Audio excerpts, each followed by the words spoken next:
São vibrações gloriosas da espiritualidade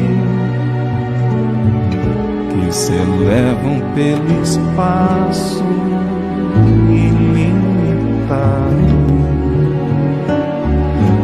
usando o artista inimitável, matemático supremo de todos os sóis, de todos os mundos.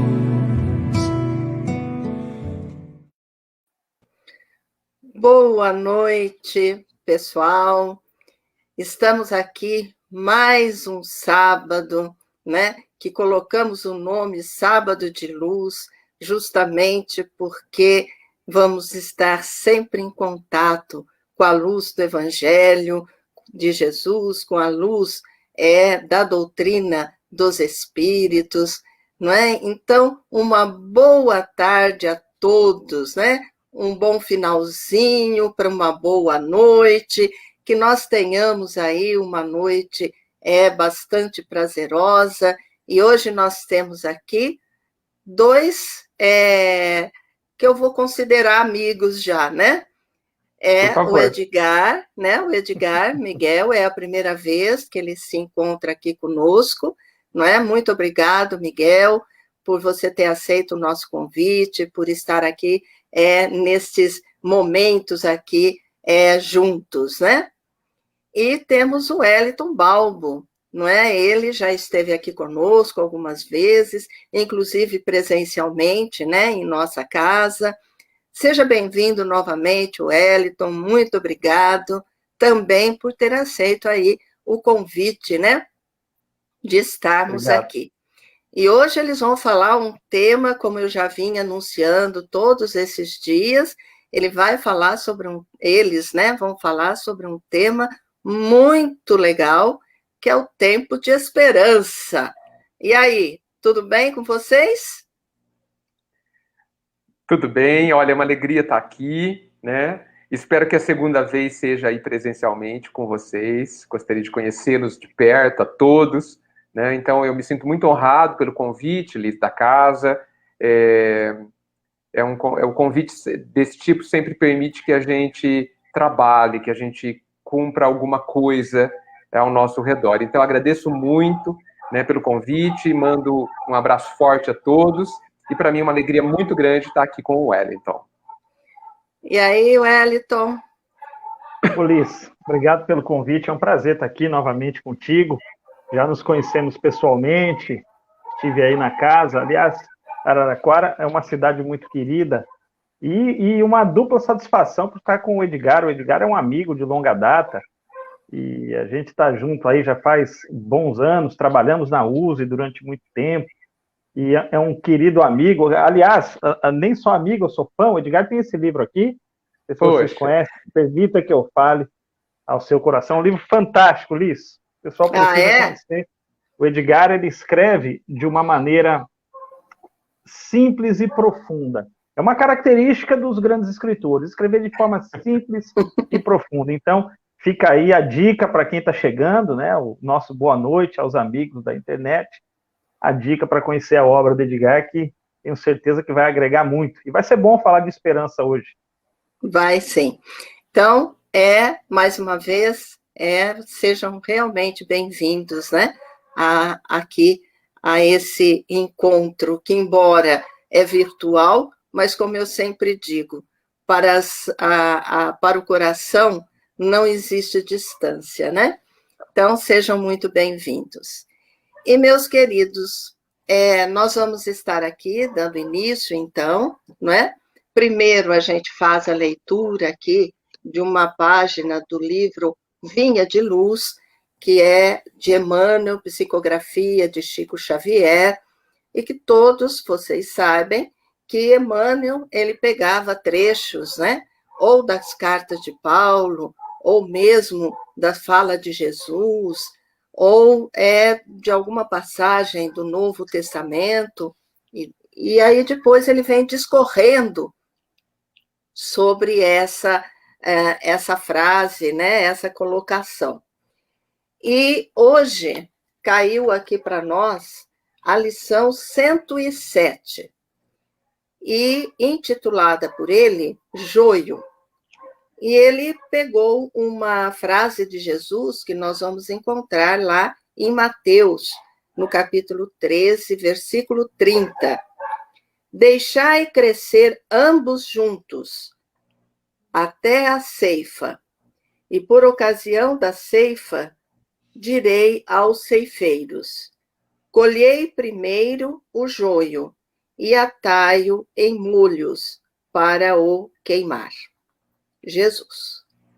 Quando Jesus recomendou o crescimento simultâneo do joio e do trigo, não quis senão demonstrar a sublime tolerância celeste no quadro das experiências da vida. O Mestre nunca subtraiu as oportunidades de crescimento e santificação do homem, e, nesse sentido, o próprio mal, oriundo das paixões menos dignas, é pacientemente examinado por seu infinito amor, sem ser destruído de pronto. Importa considerar, portanto, que o joio não cresce por relaxamento do lavrador divino, mas sim porque o otimismo do celeste semeador nunca perde a esperança na vitória final do bem. O campo do Cristo é região de atividades incessante e intensa. Tarefas espantosas mobilizam falanges heróicas. Contudo, apesar da dedicação e da vigilância dos trabalhadores, o joio surge ameaçando o serviço. Jesus, porém, manda aplicar processos defensivos com base na iluminação e na misericórdia. O tempo e a bênção do Senhor agem devagarinho e os propósitos inferiores se transubstanciam.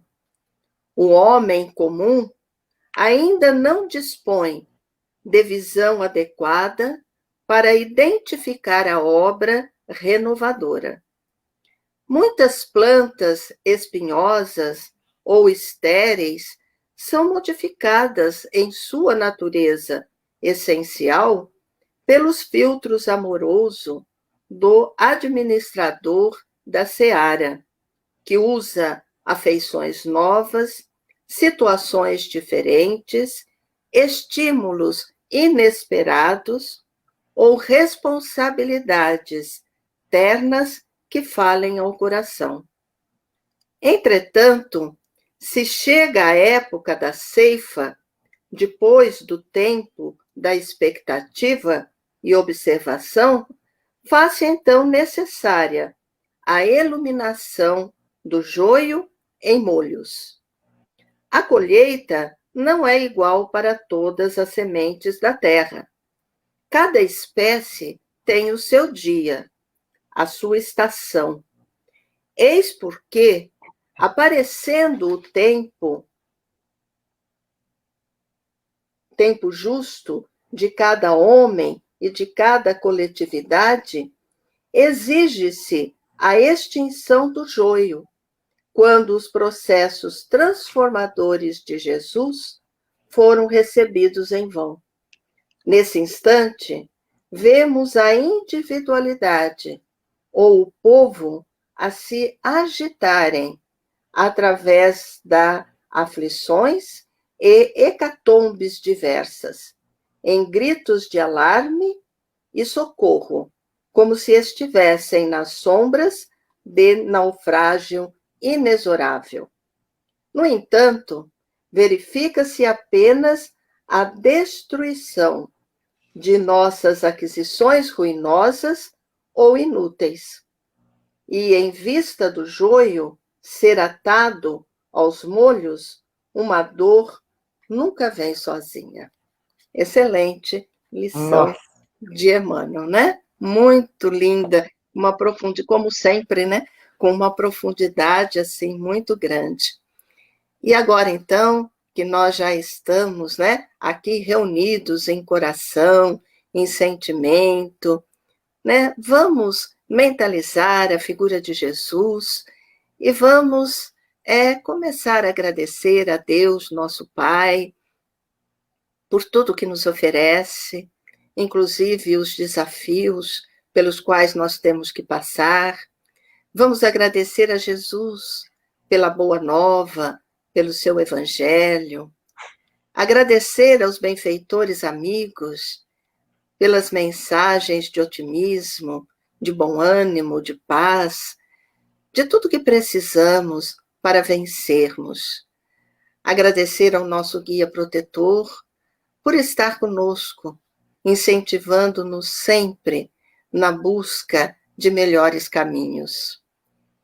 E como forma de agradecimento, nesse instante, vamos vibrar para todo o nosso planeta, emitir esses nossos fluidos para que os benfeitores amigos possam levá-lo em todos os cantos do nosso planeta, que possa atingir as criaturas todas que se encontram em enfermidades, que se encontram em desequilíbrios, que se encontram desconsoladas, perdidas, que todas possam ser envolvidas pelos benfeitores amigos.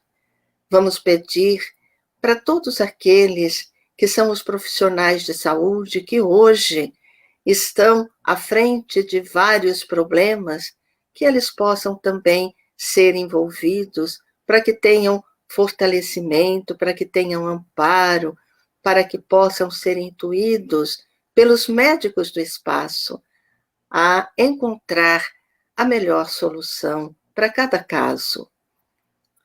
Vamos pedir pelos nossos lares, que todos os lares também possam ser visitados pelos benfeitores amigos, que possam levar a paz, que possam levar a harmonia, não é? E que vamos, nesse instante, ter a condição de acender em cada um dos nossos lares a luz do Evangelho de Jesus, para que possa aí se espargir por todos os cantos da nossa cidade, do nosso Brasil e da nossa terra. E vamos pedir em especial para os nossos dois grandes amigos, que eles possam ser envolvidos pelos benfeitores amigos, né, para que eles sejam bastante felizes naquilo que eles vão trazer para nós. Que assim seja. Com vocês a palavra, tá certo? Eu fico Obrigado, aqui escondidinha, se precisarem, estou aqui. Tá certo assim? Tá ótimo, muito Combinado. obrigado. Oi, Wellington. Meu Deus, com essa mensagem do Emmanuel, dá vontade de até mudar de tema, né? Apesar que tem pontos de relação, né? É um bom tema também, né? Quem sabe numa próxima oportunidade. Mas e aí, Edgar? O que você entende por esperança? Porque tem o significado da palavra, mas tem também, no nosso próprio baú semântico, o que nós entendemos, aquele significado íntimo que a gente dá. O que você entende por isso, por esperança? Olha, falando bem intimamente mesmo, como é impossível não falar diante da forma como você colocou, Wellington, diante de você, a esperança para mim é uma espécie de descanso interior, sabe? Eu vejo que a gente se agita externa e internamente diante do trabalho de existir, né? Do trabalho de viver, né? Talvez o mais importante dos trabalhos, né? De descobrir qual é o próximo passo, como fazer, como desvendar o segredo da felicidade interior, mesmo mesmo já tendo no Evangelho qual é o caminho precisa ser percorrido, né? Então, tudo isso exige muito de nós, precisa exigir muito de nós. A esperança, para mim, é um descanso. É um descanso um descanso aliado, evidentemente, à fé, né? Que precisa cada vez mais ser convicta. Um descanso de que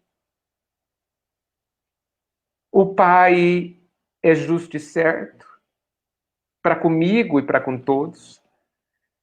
Um descanso de que eu vou saber viver cada situação, mesmo que eu não faça o perfeito, e evidentemente não farei, mas o máximo que eu fizer vai ser o que eu deveria fazer. Então, assim, a esperança, sem me estender, a esperança me descansa. Ter esperança, aumentar a esperança, que tem a ver, como eu disse, muito com a confiança nessa visão de mundo que o Cristo nos traz, é um descanso para mim. É um descanso que me permite adormecer, sem medo. Maravilha. Bela definição, viu, Edgar? Bela definição de esperança. Olha, é assim, eu nunca tinha dito, mas assim, a sua pergunta foi lá no fundo, assim, me fez lá no fundo, né? E assim, sem querer usar palavras prontas, é isso. Ela me descansa, ela me faz calma, tá tudo bem. É curioso, né? Porque cada um vai dar, embora a palavra ela tenha o seu significado em si mesma, mas cada um tem a sua vivência daquilo. Né? O que eu entendo por esperança quando alguém me fala disso, principalmente nos tempos que nós estamos vivendo? Eu compreendo a esperança como uma dileta amiga da serenidade. A serenidade, ela é essa preciosidade que nos proporciona passar pelas mais diversas situações com uma certa leveza. Porque aqui nesse mundo a gente vai viver diversas situações. Então, ter essa serenidade e saber que a serenidade é amiga dessa esperança, de que dias melhores virão, de que aquilo é um ciclo, de que vai passar e que vai ficar para mim a experiência do trabalho, eu vou agregar valor ao meu espírito, eu vou me enriquecer, isso é sensacional. Quando a gente pensa, né, puxa, como não ter esperança diante de tanta coisa boa que nos acontece? E nos acontece muita coisa boa o tempo todo, como não ter esperança? Então a esperança, para mim, ela também está aliada à lei do progresso. Se a gente, como é que nós vamos negar a lei do progresso? Sabe, Edgar, me caiu nas mãos uma dissertação de Elaine Maldonado, e ela faz o link entre o Espiritismo e Machado de Assis. No século XIX, Machado de Assis fez muitos dos seus contos, acabava abordando a doutrina espírita que estava aqui posando em solo brasileiro. E, embora falando mal do espiritismo, Machado de Assis, de certa maneira, até ajudou a divulgar. Mas o que me chamou a atenção nessa dissertação foi uma informação que ela traz. A época do Brasil Império, teve um censo que durou 4 anos, de 1872 a 1876. E eles constataram que no Brasil havia, naquela época, aproximadamente 10 milhões de habitantes. Desses 10 milhões de habitantes, 84% eram analfabetos. Meu Deus, né? No final do século XIX, hoje a gente está no início do século XXI, temos 220 milhões de habitantes, 6,6% da população brasileira é analfabeta. Olha como nós já avançamos. Como é que a gente não vai ter esperança diante da lei do progresso de um cenário como esse? Então, para mim, a esperança está baseada também nesse senso de observação, de voltar os olhos, olhar o passado e falar, puxa, como a gente cresceu, como a gente avançou. Você acha que é por aí também, Edgar? Que Mas você pensa? não tenha dúvida. Não tenha dúvida, Wellington. Wellington, sim, você deu uma falhadinha. Wellington, olha, você usou uma palavra que eu considero preciosa para quase tudo que a gente está falando e além disso, que é a percepção.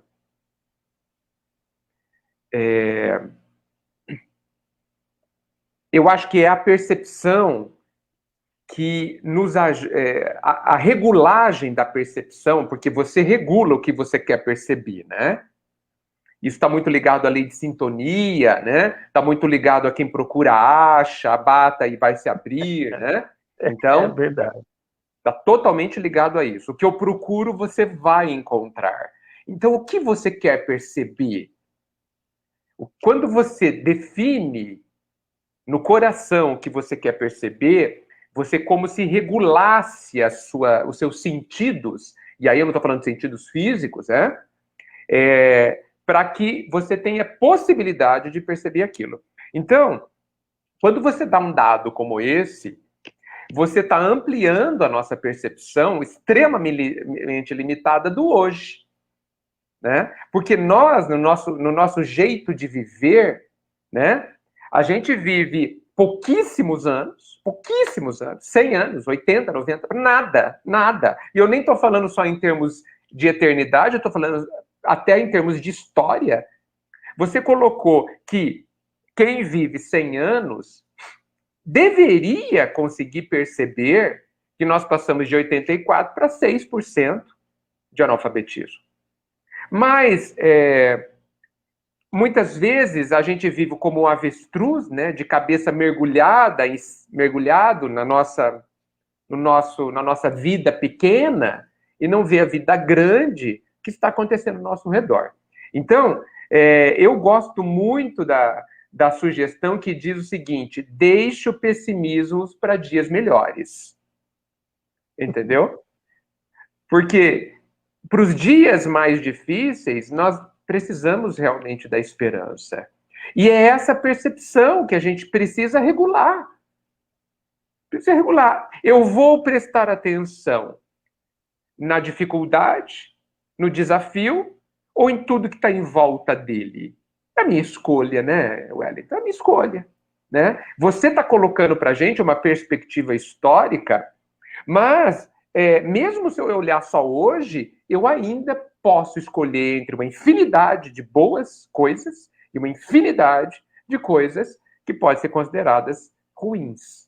Né? Então, a percepção, para mim, é a chave, inclusive, de uma vida melhor. Inclusive. E veja, desculpem, eu não estou falando da gente viver iludido, hein? Eu não estou falando você é muito inocente. Não. A gente, como diz o Evangelho, a astúcia da serpente com a mansidão da pomba. Então, a gente precisa aprender a unir essas duas coisas para que eu consiga ver e identificar o mal, mas não valorizá-lo, né? Abençoar o bem. Né? Eu acho que isso já muda as nossas vidas, Wellington. Muda as nossas vidas. Muda. Você falou tudo, percepção. Essa percepção modifica todo o panorama, traz uma outra ideia para nós. E veja, ninguém está falando realmente de ilusão, de viver num mundo que não existe, não. Nós estamos falando de fatos. É preciso observar o que acontece. É preciso, de fato, mudar essa chave para ver que tem muita coisa boa acontecendo. Tem muita coisa boa acontecendo no mundo. O mundo não parou, as coisas estão andando. É preciso ter esse senso. E não se deixar, como você falou, de mudar essa chave, perceber, é também perceber o que acontece nos mais diversos campos, seja na mídia, seja no campo da educação, da filosofia, da história, é realmente olhar para isso. E aí eu fico, muitas vezes, Edgar, até me perguntando, meu Deus, por quais razões nós ainda, eu não vou dizer perder tempo, não é esse bem o termo, mas nós ficamos muito focados nos erros que nós cometemos ou que supostamente cometeram conosco, do que com os acertos. Vou dar um exemplo. Eu tenho um amigo, ele acertou, de 10 ele acertou 8 comigo e errou 2. Mas aqueles 2 erros, eles vão falar muito alto. de modo que eu acabo perdendo a minha esperança em dias melhores e digo, ele não muda, não adianta, ele não muda. E eu esqueço de tudo aquilo que ele fez de produtivo, de bom para mim. Eu fico realmente sem entender por que a gente fica focado nisso, e a esperança ela vai minguando quando eu fico muito preso nisso daí. É verdade, é verdade. Chegamos ao ponto de desacreditar da espécie humana, né? Quantas vezes você fala assim, não, eu não acredito mais no ser humano, né? Quantas vezes você ouve pessoas falando assim? Isso por conta do erro de 10, de 100, né? Não justifica. Eu acho, Wellington, que inspirados pelo orgulho, que está aí, né? Óbvio ou sutil, mas sempre sempre capcioso, né? Tá aí dentro de nós, indiscutível, e ele vai ser nossa companhia durante ainda muito tempo, porque há muito ainda a transformá-lo. Mas eu acho que, inspirados pelo orgulho, a gente vive a ditadura da perfeição, tá? E às vezes eu penso que entre os espíritas essa ditadura se acentuou, né? Até por conta dos nossos estudos, né?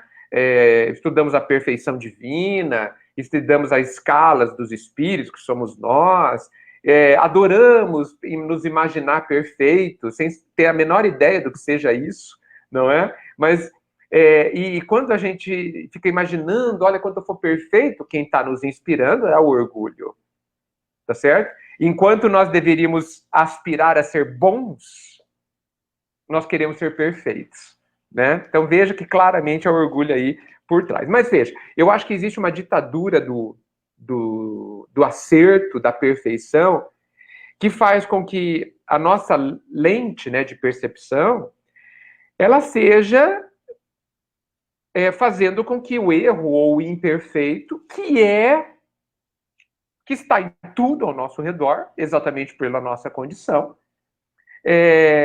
seja criticado ao invés de ser considerado conforme ele deve ser considerado. O erro é sempre pedagógico, é sempre característica natural da nossa condição. Vou dar um exemplo, né? Eu conheço pessoas, você também, não, eu vou abandonar aquele centro porque lá tem muita discórdia. Desculpa, é óbvio que tem discórdia. Eu não sei por que alguém esperava que não tivesse. Porque quem está lá são anjos? Não. Então, vai ter problemas, óbvio. Tá certo? Óbvio. É a mesma coisa que esperar que numa cadeia não seja tudo uma maravilha, todo mundo se abraçando. Não, né? Então, o que é que nos fez levar a ter essa expectativa? Uma ideia ilusória da realidade, né? O egoísmo que exige, nós exigimos a perfeição nossa e do outro, né? E aí a nossa vida fica mais difícil, né, Wellington? Fica mais difícil. Ao invés, voltando, não saindo do tema, de nós termos esperança, como você bem colocou, que aquele amigo que erra 2, amanhã vai errar 1. E que eu, que erro 8, errarei 7. Ter esperança de que haverá evolução obrigatoriamente. Porque o Pai permite, ele oportuniza essa esperança. E alguma coisa dentro de nós, Wellington, de 100% da população humana, é atraído pelo alto. Nós somos. O mais mísero dos vermes é atraído pela luz. Nós também. Como não ter esperança diante disso? Né? Perfeito, perfeito, Edgar. Como? Como não ter? Olha, a Vera Lúcia está falando aí que é saber esperar, né? Tudo vai mudar para melhor, né? Vera, eu concordo que tudo vai mudar para melhor, mas não vamos esquecer que só vai mudar para melhor com o nosso esforço. Não vamos esquecer dessa parte. Porque esperar sentado é esperar que chegue a tempestade. Tá certo, Wellington? Né? Vamos esperar agindo. Vamos esperar correndo atrás. Senão... Eu acho que, sabe que alguns filósofos, eles não gostam muito do termo esperança, porque consideram esperança como esperar, e a colocam como uma espécie de entidade passiva, quando na realidade a esperança ela precisa ser ativa, como você bem disse, no trabalho. Isso daí é fundamental. Eu acho que o segredo, um ponto para a gente refletir, que é importante, é saber distinguir, né, para poder esperar, e como a Vera Lúcia disse, que é fundamental também, porque se eu não sei esperar, eu entro naquele clima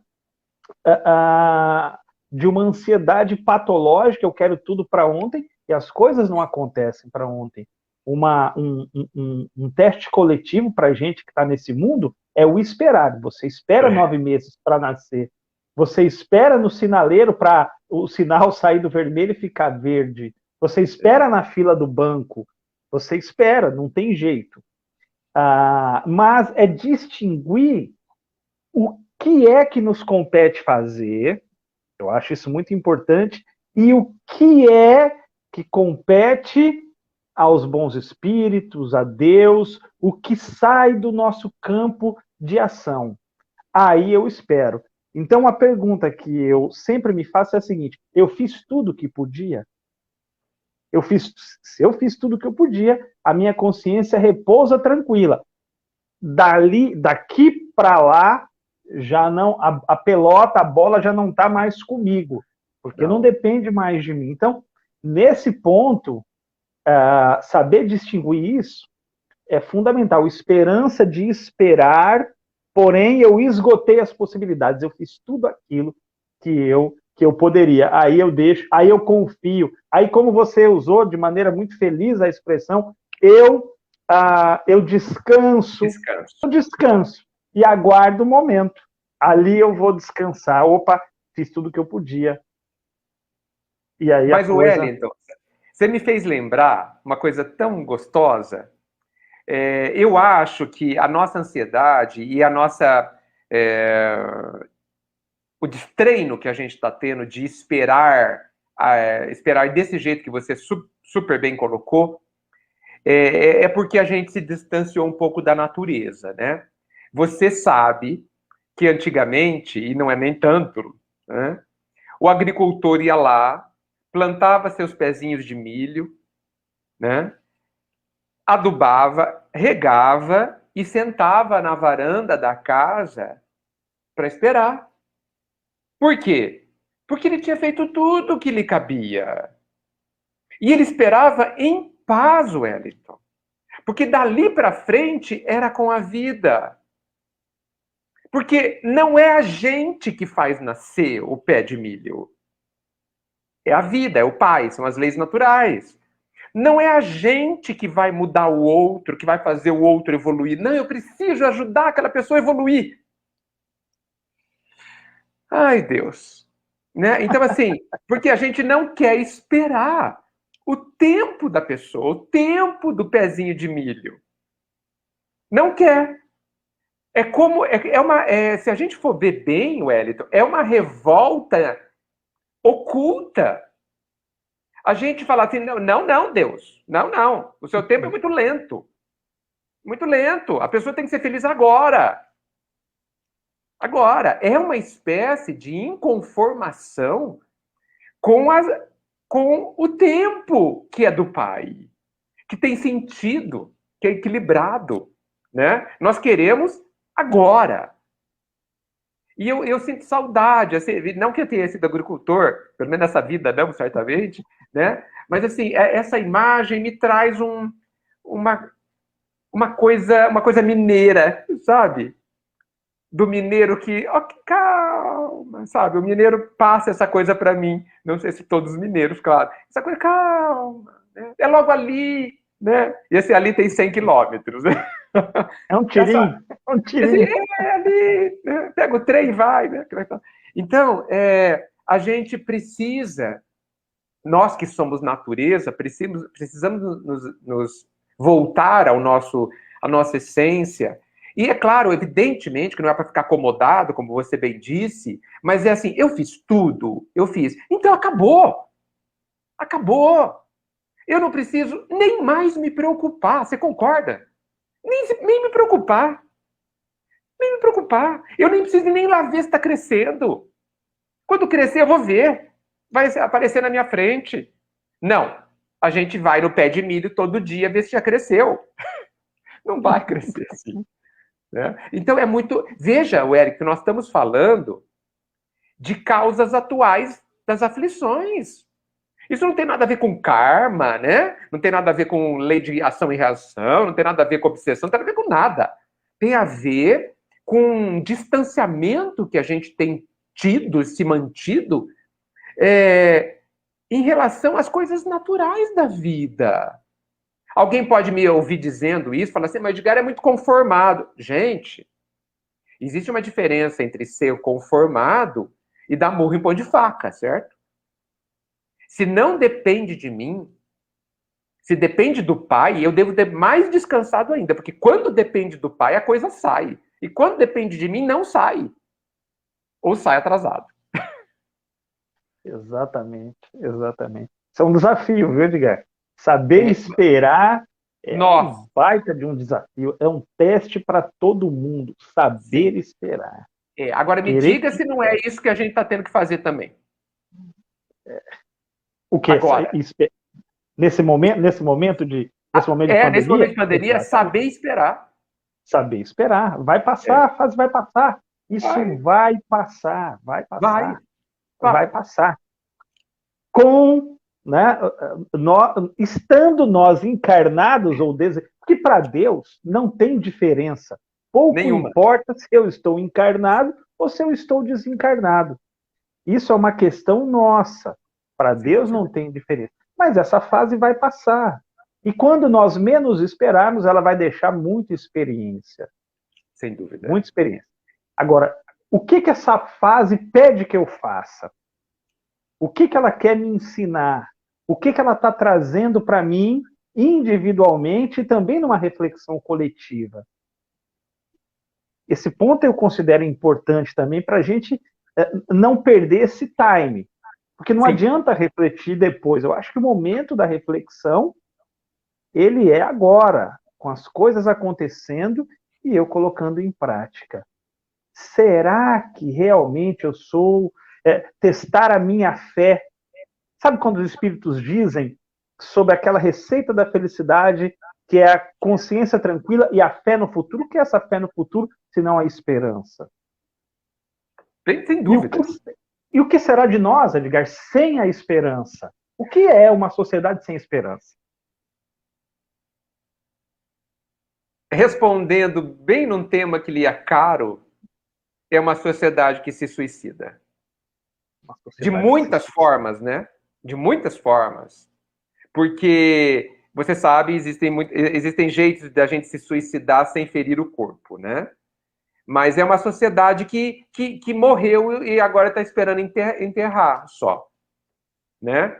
E é claro que, felizmente, eu não vejo isso como sociedade inteira, né? Porque eu acho que seria um exagero, mas muitos de nós estamos sem esperança, infelizmente. Né? Ou talvez, viu, Wellington, não sei bem, não sei o que você acha, talvez hoje a situação, a crise que a gente vive, a desesperança esteja se tornando, vindo à tona.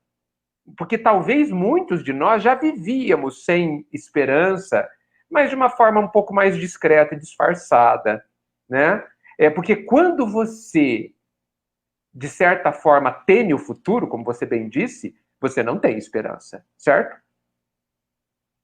Eu fico pensando assim, as pessoas ficam falando, como que vai ser meu futuro? Mas seu futuro é óbvio. É óbvio. Se eu sei como funciona a lei, e nós já sabemos, a lei funciona assim. Cada um vai colher o que plantou. Tá certo? Essa é a lei, não é? Declarada por Jesus, isso não é nem espírita. Declarada por Jesus. Ok. Como que vai ser meu futuro? veja o que eu estou plantando hoje. Simples assim. Acabou. Ô, Edgar, vou até fazer uma brincadeira aqui diante do que você falou do agricultor, declarada por Jesus e comprovada cientificamente pelo agricultor, que foi lá, plantou batata e colheu batata. Cientificamente ele comprovou isso daí. Não tem para onde correr. Não é? É verdade. Há milênios está sendo comprovado isso, né? Há milênios. Plantou Isso é batata. ciência. Felizmente, colhe batata. Jesus poderia ter dito assim: siga a ciência, observe o agricultor e veja o que ele plantou, ele vai colher exatamente aquilo. Não tem para onde correr. Então, veja, como descrever do futuro, né? É claro que eu posso, no futuro de curto prazo, ver que eu vou colher bastante encrencas. Puxa, só estou plantando besteira hoje, vou colher encrenca. Possivelmente. Claro que você pode usar o subterfúgio da lei do amor, que cobre a multidão de pecados, e se livrar da maior parte das encrencas, né? Mas, mesmo que o futuro próximo seja encrencado, depois ele será melhor, porque eu aprenderei, e eu colherei melhor, desculpa, eu plantarei melhor. Então, assim, não tem jeito de dar errado, né, Wellington? Não tem jeito. Não. Tem jeito. Não tem Agora, jeito de dar errado. não tem jeito. Veja, você imagina, Wellington, olha só a nossa situação. Nós somos aquele corredor de maratona que antes de dar o tiro da largada, o juiz fala assim, corre tranquilo, você vai chegar lá. Eu vou? Vai. Eu garanto. Poxa, olha que corrida tranquila. Tirou a pressão. Sim, sim. Eu não sei como vai ser o meio da corrida. Não sei, depende de uma série de coisas que eu desconheço em mim mesmo. Mas assim, eu vou chegar lá. Quando eu cair, vai vir o Cristo, né? Nenhuma das ovelhas se perderá. Vai vir alguém muito capaz para me ajudar a levantar. Mas eu vou levantar com as minhas forças. Mas eu vou levantar. E eu vou continuar correndo. E eu vou chegar na linha de chegada. Mas vai demorar? Não importa. Observa a paisagem. Faça amigos com os outros corredores. Né? Então, assim, eu estou falando desse jeito, assim, né? Às vezes eu fico até pensando se eu estou sendo muito... como que eu diria? Leve demais, entendeu? Mas é meio proposital, Wellington, porque eu vejo tanto peso, né? A gente pega a nossa mochila, coloca nas costas com 30 tijolos. É muito duro viver assim. Basta o peso natural da vida, a gente coloca mais 30 tijolos. Então eu não quero passar uma imagem de que é fácil. Exatamente. Nós não estamos nos permitindo.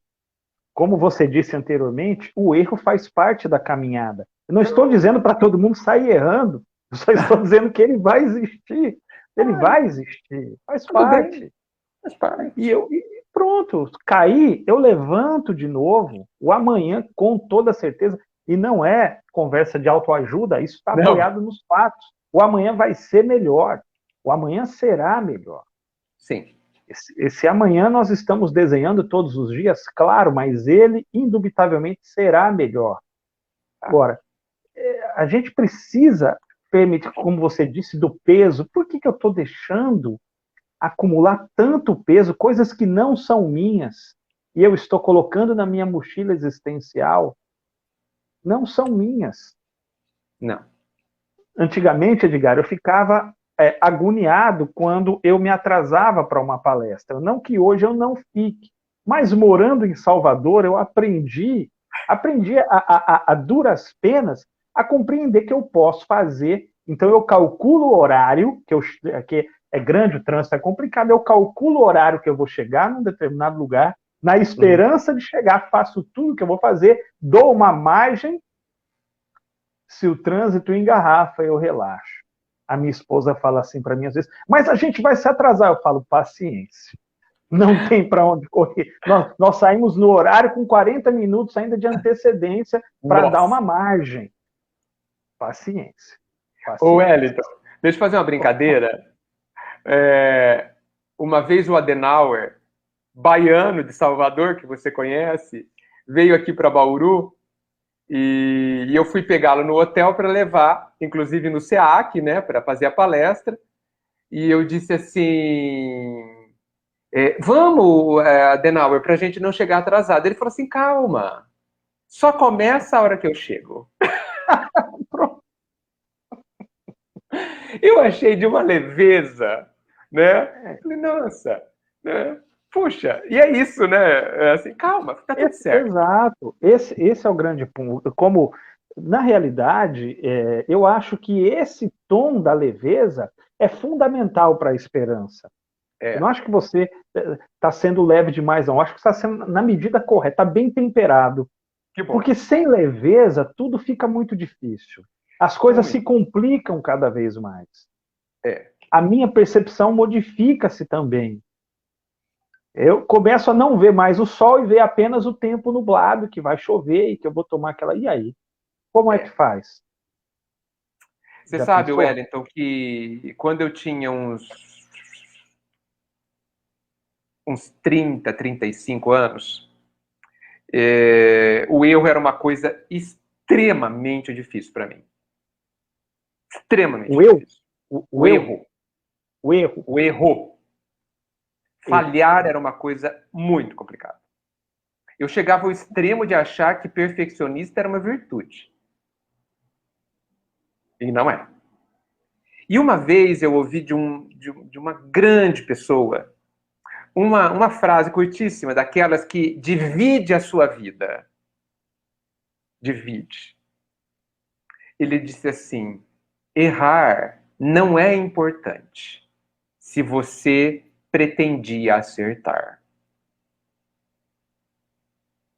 Aquilo, sabe aquela colocação que chega na hora certa? Na hora certa para você entender, porque talvez se eu ouvisse 10 minutos antes eu nem entenderia, para você entender, para encaixar, para aquilo te impactar profundamente. E a partir dali, eu comecei a me libertar. Não digo que foi um processo curto. Foi anos para você se descontaminar de um vício de culpa profundo, de um vício de... Por isso que eu falo da ditadura da perfeição, que é uma prisão, né? Então, olha só, e veja, essa colocação dele está profundamente alinhada com o Cristo, que nos diz que o julgamento, a análise, ela é no nível da consciência. O que a sua consciência quis? Ferir ou não ferir? Não ferir, está tudo certo. Está tudo certo. A consciência te absolve. Então, errar não é importante se você quis acertar.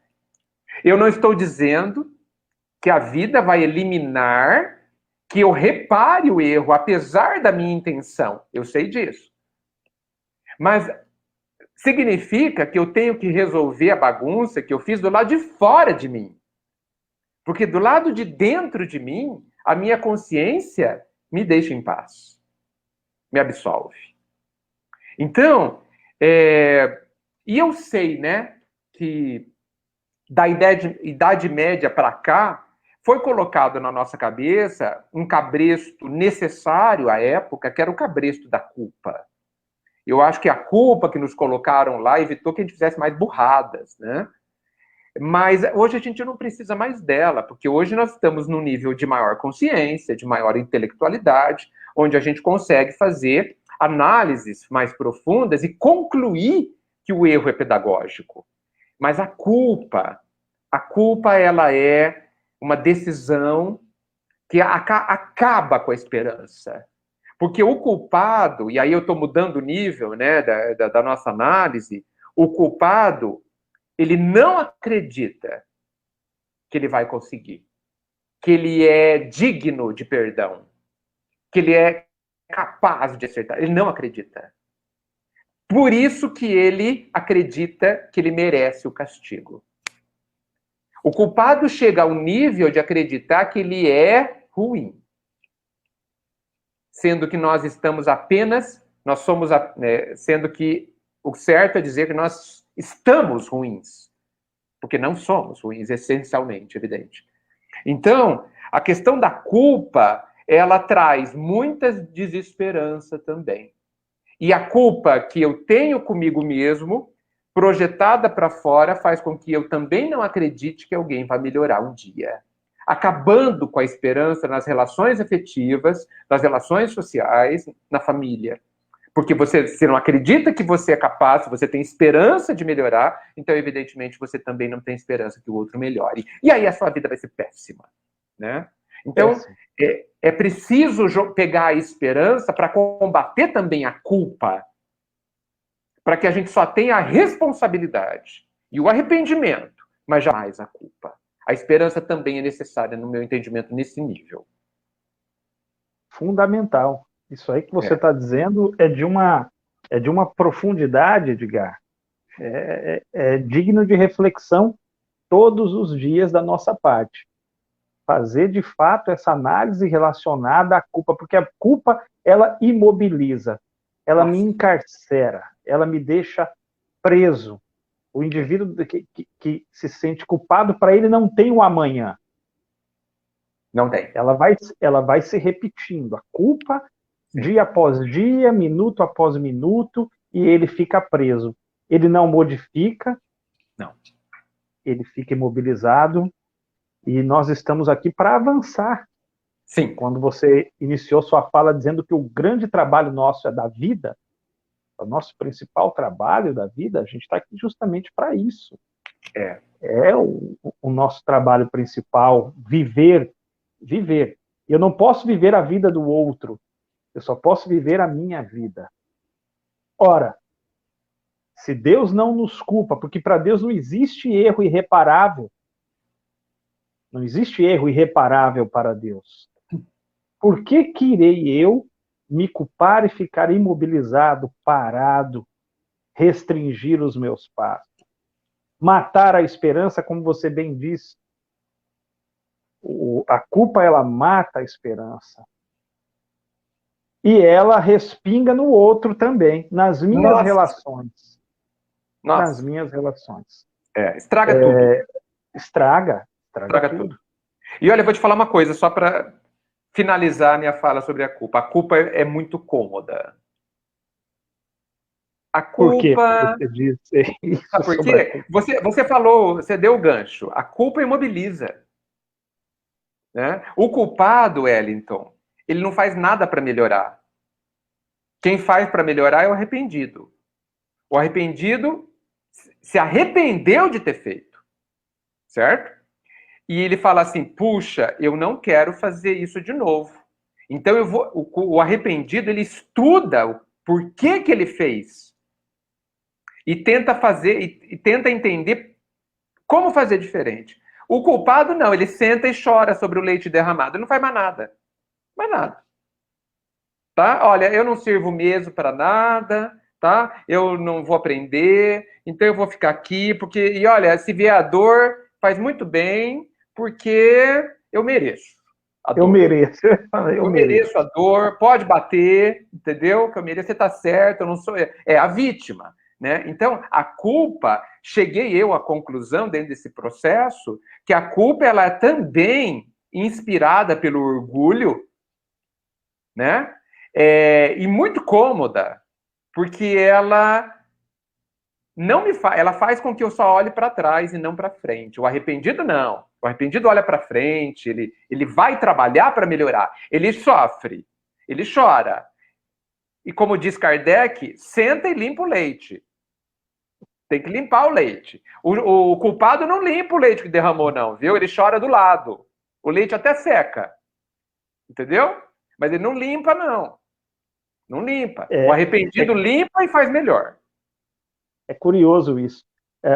Você percebeu que nós entramos num ponto de olhar o erro numa outra perspectiva? Quando eu começo a olhar o erro numa outra perspectiva, eu vou me desvencilhando da culpa.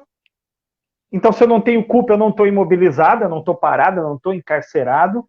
Uma coisa vai desencadeando a outra. E aí eu me encho de esperança, Wellington. Sabe por quê? Porque eu descubro, na verdade eu descubro, e eu vou te falar algo importante, eu descubro intelectual e sentimentalmente que eu sou capaz de melhorar.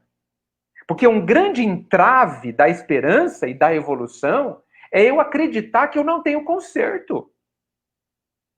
Só porque faz 40 anos que eu erro, não quer dizer que eu não vou melhorar. Porque 40 anos não é nada, absolutamente nada. E sabe o que nos falta também, Wellington? A visão do ser imortal. Porque quando eu tenho uma visão material, 40 anos é quase a vida inteira. Mas quando eu tenho a visão do ser que está encarnado, 40 anos não é nada. Nada. Nem para a dor, nem para o erro, nem para o crescimento. Exatamente. Então, olha, eu fico impressionado, mesmo para nós espíritas, que temos como princípio da doutrina o fato de sermos imortais, eu vejo que a gente utiliza muito pouco esse princípio para nos encher de esperança, para nos encher de leveza, para nos auto-perdoar, para perdoar o outro, para olhar para o mundo com outro óculos. E vivermos em meio às trovoadas, em meio às epidemias, que seja esperançoso em mim e, evidentemente, no Pai. Evidentemente. Isso muda a vida. Exatamente. Muda a vida. Muda a vida. Muda a vida. Você tocou num ponto fundamental para a nossa compreensão. É preciso encampar a cultura da imortalidade da alma. Fantástico isso. Encampar essa cultura da imortalidade da alma. O grande desafio, principalmente para nós, espiritualistas / espíritas, é justamente o de não ser abocanhado pela cultura materialista. Exato. Porque é isso que a cultura materialista faz. O aqui, Sim. o agora, a culpa, você tem que resolver já. Veja, o fato de não resolver já não quer dizer que você não vai resolver a questão, mas a vida, ela prossegue. A vida, ela prossegue. Então, eu vou andar, eu vou caminhar, mas eu não preciso fazer tudo com pressa para fazer mal feito. Tem uma mensagem do Lázaro, no Evangelho segundo o Espiritismo, o dever. E lá no final da mensagem ele fala, Deus não quer rascunho, Deus não quer rabisco. Deus quer o melhor de cada um de nós. O que não significa que eu vou fazer melhor que o Edgar, mas é o melhor que eu posso fazer. Isso. É o melhor que eu posso fazer. Diante da vida que se estende. Diante da imortalidade que está aí. O ponto é que nós, espíritas, ainda vivemos com a ideia materialista muito enraizada. Ao ponto, Edgar, ao ponto de vermos, por exemplo, uma entrevista com a Gisele Bündchen, outro dia disse que estava passando pela síndrome do pânico. E aí as pessoas se admiram. Meu Deus, ela tem tudo. Eu fico pensando, ela tem tudo o quê? Ela é bonita e tem dinheiro no banco. Isso é tudo? É tudo que a gente sabe que ela tem. Quanta pobreza. Quer dizer, essa falta da cultura da imortalidade da alma faz com que nós não contemplemos outros aspectos do ser imortal. Esse é um ponto. E aí, como eu não tenho fé na imortalidade, eu não creio, não acredito, não tenho essa convicção, onde vai a esperança? A esperança morre. A esperança está morta. Está morta. Adorei encampar a cultura da imortalidade na alma. Adorei essa expressão. Acho que a gente devia fazer um movimento, uma campanha sobre isso, Wellington. Porque esse é o alicerce do edifício. Tudo está em cima disso. Você concorda? Tudo. Tudo. E veja, tudo. Que bom que você tocou no assunto da questão do materialismo, porque assim, ele ainda está em nós. Totalmente. Ele ainda está em nós. Essa historinha que a gente pensa e ouve de que o materialismo ficou para lá na época de Kardec, que filosoficamente ele já foi destruído, não. Está encalacrado dentro da gente ainda. Basta olhar os nossos atos. Não precisa olhar o que a gente fala. Porque o que a gente fala é outra coisa. Olha os nossos atos que dizem o que está na nossa alma. Os nossos atos são muito materialistas. Muito materialistas. Né? Basta ver o quanto ainda os espiritualistas, e aí eu gosto de falar mais dos espíritas, porque como eu estou dentro, eu posso falar mal e bem, não é? Tá certo? Né? Então vamos falar dos espíritas. Vamos falar dos espíritas que a gente pode bater na família, né? Porque a gente bate na gente mesmo. Nós, espíritas, continuamos a ter medo da morte. Isso é ilógico. Ilógico.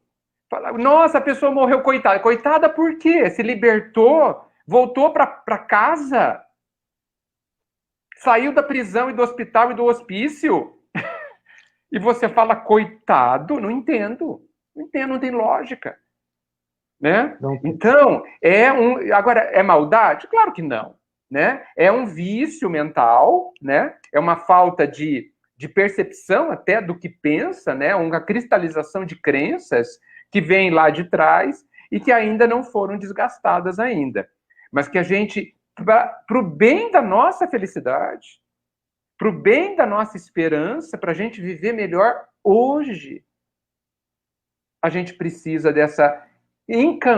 adorei. Encampar a cultura da imortalidade dentro dos espíritas. E de todo mundo que a gente puder. Né? Então, nossa, fantástico, Wellington. Fantástica esse resumo que você fez, foi perfeito. Perfeito. O Kardec compara a vida na Terra como uma hospedaria de má qualidade. Né? Você está na sua casa, num conforto tranquilo, aí você sai para uma viagem e está numa hospedaria de má qualidade. E quando você sai dessa hospedaria, você vai se lamentar porque saiu dessa hospedaria de má qualidade? Não tem lógica. Não tem lógica. Essa visão, ela te dá, inclusive, uma outra perspectiva na pandemia. Na própria pandemia em si. Na própria pandemia. Veja, não que Kardec e os espíritos, eles desprezem a vida material. Não, longe disso, por favor, não é isso que eu estou dizendo. Mas a vida material, essa vida material, ela não tem todo o protagonismo, porque a vida do espírito, que se dá em qualquer lugar, é que é a grande protagonista. Outro dia me perguntaram, e eu sou sincero, viu, Edgar? Mas você não está com medo de morrer? Eu falei, não, eu tenho medo do aparelho de pressão. Eu tenho muito medo mesmo. Mas de morrer eu não tenho, não. Mas se você contrair o vírus, você que faz parte do grupo de risco, e morrer, paciência. Morreu, o corpo morre. A minha essência não vai morrer. Esse é o grande ponto. Exato. A gente desenvolver essa ideia. Nossa. Acredito que vai ajudar até a nossa imunidade, até o nosso corpo físico, diante de uma ideia dessa. Sem dúvida, porque o medo enfraquece tudo, né, Wellington? Enfraquece tudo. Wellington, nós já estamos às 19 horas, né? E eu queria, talvez, para a gente finalizar, a visão do ser espiritual que somos já é um grande passo para a esperança. Nossa! É condição para a esperança. Condição. Sem ela não dá para ter esperança sólida. Eu não consigo imaginar, Wellington, como é possível ter uma esperança sólida sem a visão de mortalidade.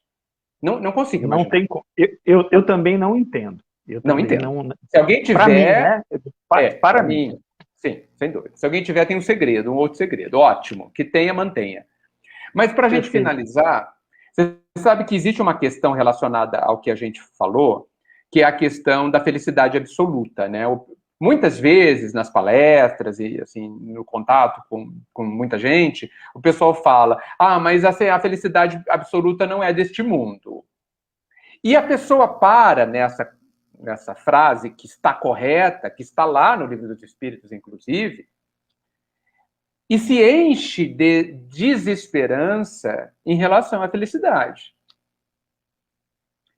E é curioso porque aquela lente desregulada da gente leu a resposta dos espíritos só até aí. Mas não continuou lendo o resto. E se leu, não percebeu, né, não achou importante. Porque ele diz assim, a felicidade é absoluta? Não, não tem a felicidade absoluta aqui na Terra. Mas pode ser tão feliz quanto possível. Nós podemos... Eu chego à conclusão seguinte, a quantidade de felicidade disponível para o ser encarnado num mundo de provas e expiação como a Terra é enorme. Enorme. E eu arrisco dizer que a gente não tem conseguido chegar e usar nem 20% da felicidade possível. Nem 50% da felicidade possível. Por quê? Porque a gente parou para ver que a felicidade absoluta, que é a única que eu aceito, orgulhoso que sou, se eu não tiver a felicidade absoluta, não serve. Não Olha quero o orgulho. Não quero outra. Então, vou ficar sem nada. Vou sofrer, a vida é terrível e tal. Ou seja, olha só como a gente escolhe a sombra. Como a gente escolhe a dor, né? Que poderia ser evitada. Há muita felicidade disponível, possível, pelas leis divinas, aqui na Terra, encarcerado, nessa hospedaria de má qualidade não vou falar assim de Deus, né? Desconfortável, né? Desconfortável, né? Mas a gente fica sem esperança por escolher a percepção mais negativa. Vamos mudar isso porque é possível, né, Wellington? Perfeito, Edgar. Olha, você não disse, mas eu direi. Foi um bate-papo na lareira. Foi muito bom. Foi mesmo. Foi muito bom. A gente estava comentando com a Alice, e acompanhado, né, dos amigos que estiveram aí conosco. Foi muito bom. E, sim, sabe, Edgar, para encerrar, eu gostaria de ressaltar uma palavra que você usou muito nas suas explanações, que foi decisão. Decisão, essa palavra, ela nos dá toda a responsabilidade pelos nossos atos. Eu vou decidir. Então, costuma-se dizer que o amor é uma decisão, libertar-se da culpa é uma decisão, buscar a esperança é uma decisão. Tudo isso passa pelo campo da decisão que ocorre não no exterior, mas é o mundo íntimo da alma, a decisão. Então, poxa, se eu tenho a decisão, está comigo a bola. O problema é que muitas vezes o papel da vítima ele é um papel interessante porque ele me dá a possibilidade de não mudar. A vítima não muda. Agora, quando eu decido, eu sou o protagonista, eu mudo. Mudo. Então, a bola é essa. Isso a gente aplica para o amor, para a nossa melhora moral e para a esperança. Então, foi muito bom, viu, Edgar? Foi um belíssimo bate-papo. Não, adorei. Primeiro que eu estava com muita saudade de te ver e da gente conversar mais longamente. É verdade, né? Mais longamente, é verdade. A gente conversa por telefone, mas não é tanto assim, né? Mas que bom. Essa conversa me deixou coisas fortalecedoras, né? E importantes para pensar. E fica, acima de tudo, a cultura da imortalidade. Eu acho que a gente devia fazer uma campanha para ressaltar tudo o que significa isso. Né? Eu acho que a gente estaria falando de esperança ao mesmo tempo. Muito obrigado por esse bate-papo na fogueira delicioso. Muito bom, na fogueira. Foi muito bom. Muito bom mesmo. Obrigado, Edgar. Obrigado, Liz, aos amigos de Araraquara. Foi um Cadê prazer, a Liz? A Liz está chegando. Apareceu. Cheguei. Ai, muito bom. Falar a quando você colocou, me veio na cabeça, lá, né, dizendo da felicidade, né, que a felicidade é absoluta, nós não temos acesso a ela, né? Ainda não. Mas nós podemos ter a felicidade que é possível, não é? E é grande. E é grande. Mas veja, por que, que a nossa nós não conseguimos enxergar, né, dessa forma?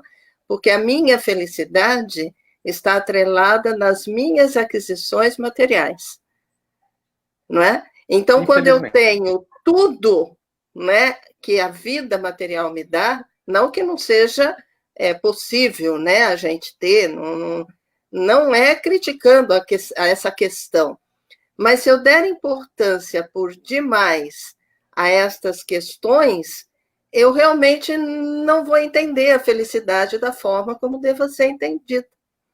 Porque a felicidade que os espíritos nos trazem é a felicidade do espírito.